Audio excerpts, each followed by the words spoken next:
Bismillahirrahmanirrahim. Salam əziz tamaşaçılar. Zülmətdən nura doğru verilişimizdə hər birinizi xoş gördük. Allahdan hər birinizə uğurlar və müvəffəqiyyətlər arzuluyuruq. İslam dünyasında ən mühüm hadisələrdən biri də mübahilə günüdür və mübahilə ayəsidir ki, Quran-ı Kərimdə Ali-İmran surəsi 61-ci ayədə bu haqda danışılır. Mübahilə Peyğəmbərimizin Nəcran Məsihlərlə olan bir söhbətinə aiddir. Bilirik ki, Peyğəmbərimiz müxtəlif insanlarla, müxtəlif qövmlərlə, hətta qeyri-müsəlmanlarla diyaloq olub, sözləri olub, söhbətləri olub. O sözlərdən, söhbətlərdən də biri Peyğəmbərimizin Nəcran adlı o yerin xristiyanları ilə, məsihləri ilə söhbəti olub ki, onlar gəlirdilər. Bilirik ki, Mədiniyə gəlirdilər. Peyğəmbər Məkkədən Mədiniyə köçəndən sonra dəstə-dəstə Peyğəmbərimizlə gəlirdilər əhli kitab, yəni digər dinlərə mənsubu olan insanlar Peyğəmbərimizlə müxtəlif diyaloq aparırdılar, fikir mübadiləsi aparırdılar, Peyğəmbərə suallar verirdilər, cavab alırdılar. İndi elələri vardı ki, İslamı qəbul eləyirdi, elələri vardı ki, qəbul eləmirdi, işimiz ondan yox. Amma o hadisələrdən ki, Peyğəmbərimizlə gəliblər, mübahisə eləyiblər, Nəcran məsihləridir ki, Həzrəti İsa Peyğəmbər haqqında Peyğəmbərimiz buyurdu ki, o Allah deyil, Allahın rəsuludur və Allahın quludur. Bunu qəbul eləmədilər xristiyanlar və dedilər ki, Həzrəti İsa Peyğəmbər Allahın oğlu və oğul Allah sayılır. Onu Tanrı kimi qəbul edirdilər. Burada əllərində sənət də, sübut da bundan ibarət idi ki, görünməyib ki, insan atasız dünyaya gəlsin. Həzrəti İsa Peyğəmbər atasız dünyaya gəldiyi üçün biz Həzrəti İsanı bu cür qəbul edirik. Ondan sonra ayə gəldi ki, İnnə məsələ İsa indəllah kəməsəli Adəm ki, Həzrəti İsa'nın Allah yanında məsəli Həzrəti Adəmin məsələ kimidir ki, xələqəhu min turabin. Necə Həzrəti Adəmi torpaqdan yaradıb, Həzrəti İsa Peyğəmbər də həmçinin Allahın yaratdığı bir bəndədir. Siz Həzrəti Adəmi Allahın oğlu bilmirsiniz ki, Allah bilmirsiniz ki, onun heç anası da yox idi. O atasız və anasız dünyaya gəlib. Bəs onda niyə Həzrəti İsa'nı bu cür bilirsiniz? Bax, bu cür Peyğəmbərimiz möhkəm bir dəlil onlara gətirdi və onlar düzdür qəbul eləmədilər. Amma Peyğəmbərimizə ayə gəldi. Bu İnnə məsələ İsa indəllahi kəməsəli Adəm ayəsi Ali-İmran surəsinin 61-ci ayəsi, yəni mübahilə ayəsindən qabaqdır. 59-60-cı ayələrdir ki, 61-ci ayədə Allah Teala Peyğəmbərimizə buyurur ki, Fəmən haccəkə, ya Peyğəmbər, o adamlar ki, sənlə mühaccə eləyirlər, mübahisə eləyirlər fihi min bə'di ma ca'əkə minəl ilm, həqiqət aşkar olandan sonra, elm gələndən sonra onlara, fəqul, onlara de, təalləv nəd'u əbnəənə və əbnəəkum, və nisəənə və nisəəkum, və ənfusənə və ənfusəkum, thumən nəbtəhil, fənəcəl lə'nətəllahi aləl-kəzibin.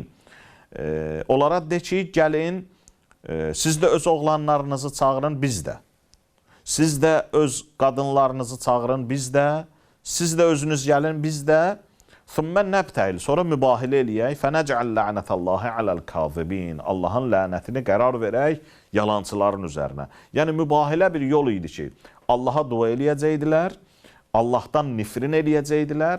Burada bəla kimə gəldisə, məlum olacaq ki, yalancı yoxdur. Peyğəmbər onlarla mübahisə eləyəndən sonra Allah Teala ayə göndərir ki, onlar haqqı qəbul etməsələr də, ya Peyğəmbər, onları mübahiləyə dəvət elə. Və Peyğəmbər onları mübahiləyə dəvət elədi. Dedi, siz də uşaqlarınızı, qadınlarınızı gətirin, biz də. Və orada Allaha hər ikimiz, biri digərimiz üçün bəddua eləyək və bəla kimə gəlsə məlum olacaq orada həqiqət kimdir, haqq kimdir. Onlar o dəqiqə qəbul eləmirlər. Deyirlər ki, biz gedək öz böyüyümüzlə, böyüklərimizlə məsləhətləşək, ondan sonra qərar verək. Gəlirlər, məsləhətləşirlər və həmin o usquf deyilir, yəni onların böyükləri deyir ki, əgər Peyğəmbər yəni mən Peyğəmbər deyirəm, əgər Abdullahın oğlu cəmaatı yığıb dəstənlə gəlsə, böyük bir haykü ilə gəlsə, bəli, onda getmək olar mübahiliyə. Amma yox əgər görsək ki, Peyğəmbər ailə üzvlərini yığıb gəlib. Çünki burada qadın, uşaq, oğlanlar söhbəti var. O zaman mübahiliyə getməməliyik. Və gəlirlər Peyğəmbərə deyirlər. Peyğəmbər razılıq verir və qərarda olduğu kimi İmam Həsən ağanı, İmam Hüseyin ağanı götürür, Həzrəti Peyğəmbər, Həzrəti Əli əleyhissalamı götürür və bir də xanım Zəhra salamullahi əleyhanı götürür. 5 nəfər mübahiliyə gəlirlər. Həmin o 5 nəfər ki, bir zaman əba altındaydı, əba əhli sayılırdı, kisa əhli sayılırdı. Burada da, mübahilədə də həmin o 5 nəfər gəlir. Necə ki, Əhzab surəsi Təthir ayəsi 33-cü ayə nazil olanda, o 5 nəfərin haqqında Əhl-i Beyt ki, o evdə onlar idi, onların haqqında nazil oldu ki, Peyğəmbər buyurdu, Allahümmə haulâ əhl-i beyti, İlahi, bunlar mənim əhl-i beytimdir, hansı ki, sən onlardan bütün çirkinliyi uzaqlaşdırıb, pak və pakizə qərar vermirsən.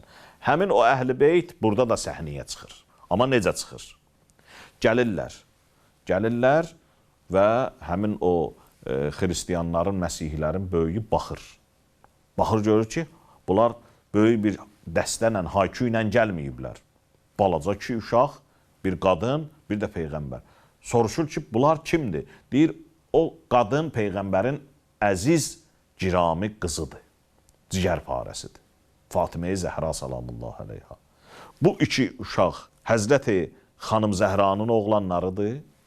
Peyğəmbər özüdür və Peyğəmbərin də yanında dayanan Həzrəti Əli əleyhissalamdır. Baxır, o bir söz deyir orada. Deyir ki, mən elə simalar görürəm.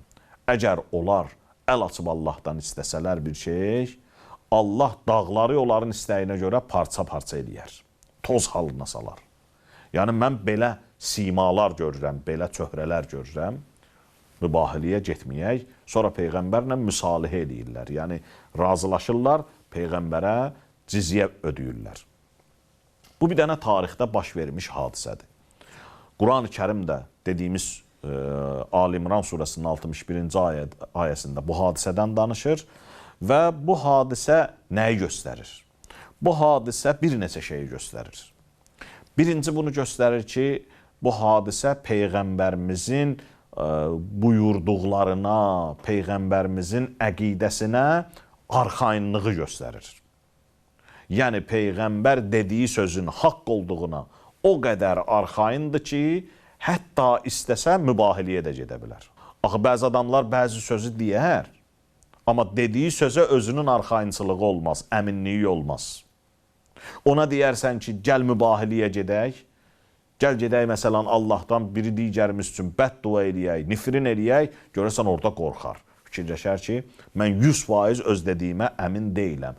Peyğəmbər öz gətirdiyi dinə, söylədiyi məsələlərə, mövzulara o qədər haqq olduğuna arxayınçılığı var ki, bəli, hətta ailə uşağın da yığır gəlir, əziz balaların da yığır gəlir ki, mən yəni haqqam, mən düzəm, 100% bilirəm ki, mənə bəla gəlməyəcək burada. Bax, bu Peyğəmbərimizin özünə, Quran-ı Kərimdə bir ayə var, Peyğəmbərimizin barəsində də buyurur, Āmənər Rəsul bimā unzilə iləyh. Peyğəmbər iman gətirdi özünə nazil olan. Yəni, Peyğəmbər birinci öz dediyinə özü inanırdı. Əgər Peyğəmbər deyirdisə ki, Allah var, belədir, qiyamət var, bu cürdür, mələklər, qeyb aləmi var, bu cürdür, gələcəkdən də xəbər verirdi, bütün məsələləri insanlara izah eləyirdi, dediyinə özünün əqidəsi vardı. Hər adamda bu olmur. O adamın sözü təsirli olur ki, dediyinə inamı olsun, dediyinə əqidəsi olsun. Adam var, deyir sözü söz xatirinə deyir. Adam var, deyir sözü nəyəsə xatir deyir. Amma sözü əqidəsindən demək, bu Peyğəmbərin işidir. Bəzən alim bir elmi fikri irəli sürər, amma o elmi fikrə əqidəsi olmaz. Fikirləşər ki, mən bu cür bildim və bu məsələ belədir. Ola bilər ki, 50 ildən sonra bir alim çıxar, bu məsələni tamam başqa cür deyər. Və məlum olar ki, mənim dediyim o fikirdə müəyyən yanlışlıqlar var, müəyyən səhvlər var. Ona görə də 100% qarant vermir. Peyğəmbərin digər alimlərdən, yəni biz Peyğəmbəri sıradan bir alim bilməməliyik. Alimlərlə Peyğəmbərlərin fərqi var.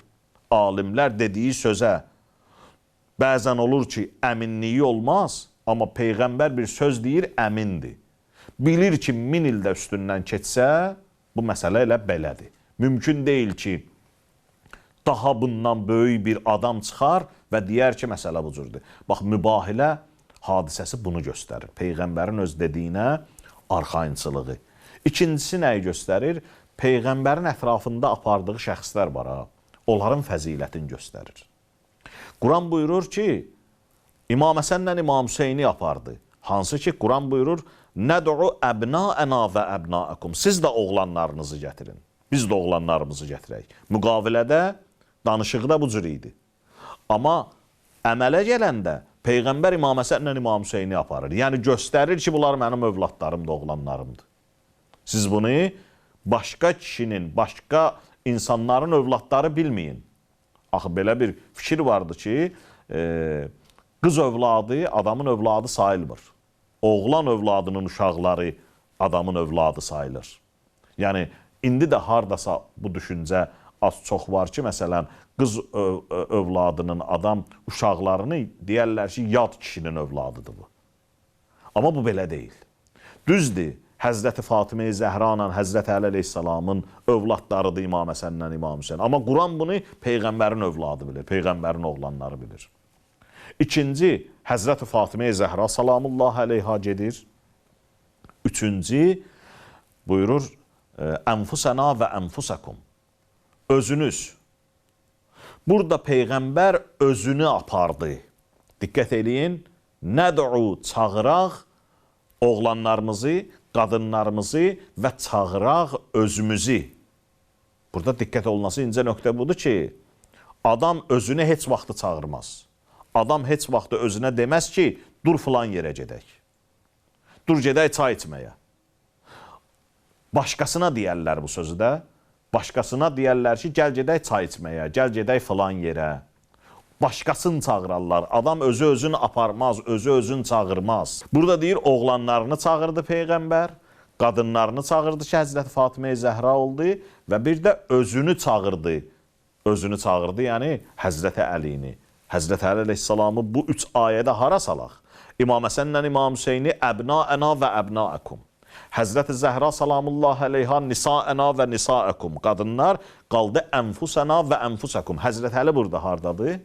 Ənfusəna və ənfusəkuma aiddir. Yəni Həzrəti Əli Peyğəmbərin özüdür. İmam Həsənlə İmam Hüseyin Peyğəmbərin oğlanlarıdır. Həzrəti Fatimə-i Zəhra salamullah əleyha məlumdur kimdir? Peyğəmbərin də özüdür. Kim? Həzrəti Əli əleyhissalam. Yəni Həzrəti Əliyə, yəni Peyğəmbər özünə dedi ki, gəl gedək. Həzrəti Əli əleyhissalama dedi, gəl gedəyi, Quran belə təqdim eləyir. Özünə dedi, gəl gedək mübahiləyə. Bəli, Həzrəti Əlini Peyğəmbər çağırır. Özünü çağırır mübahiləyə. Quran-ı Kərimin çox gözəl yanaşması var. Və insan bu yanaşmadan sonra başa düşür ki, Həzrəti Əli kimdir?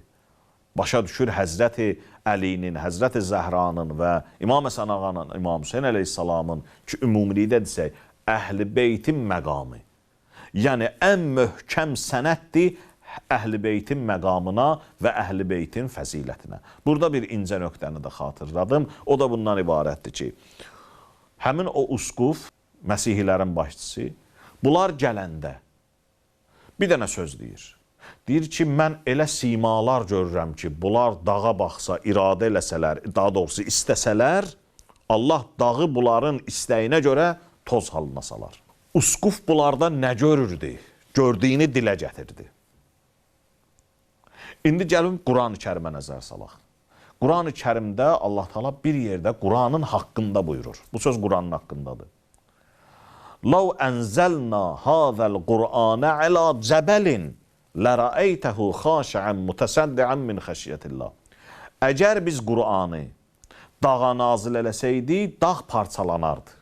Dağ parçalanardı. Baxın, Qur'an-ı Kərim Peyğəmbərə nazil olub. Allah buyurur ki, mən bunu dağa nazil eləsəydim, dağ parçalanardı. Yəni, Qur'anın həqiqəti bundan ibarətdir. Qur'anın həqiqəti o qədər əzəmətlidir ki, o qədər böyükdür, o qədər ağırdır ki, bu dağa gəlsəydi, dağ buna tutumu olmazdı. Qəbul eləmək üçün gücü olmazdı və dağı dağıdardı. Qur'an-ı Kərimin həqiqəti. Allah Qur'anı belə təqdim edir. Qur'an bu cürdür. Biz məsumlara salam verəndə imamlara, məsələn İmam Zaman əleyhissalama, salam verəndə deyirik ki, Əssalamu aleykə ya şərikəl Qur'an. Salam olsun sana ey Qur'anın şəriki. Bəzi adamlar deyir, bu nə cürdür? Qur'an təkdir. Deyir, Qur'anın tayı var. Qur'anın şəriki var. Usquf həmin sözü deyir ha. Deyir, mən elə simalar görürəm ki, istəsələr, Allah bunların istəyinə görə dağı parça eləyər, dağı dağıdar. Yəni, usquf Qur'anın həqiqətini bunların simasında görür. Hələ ki, xristiyandır.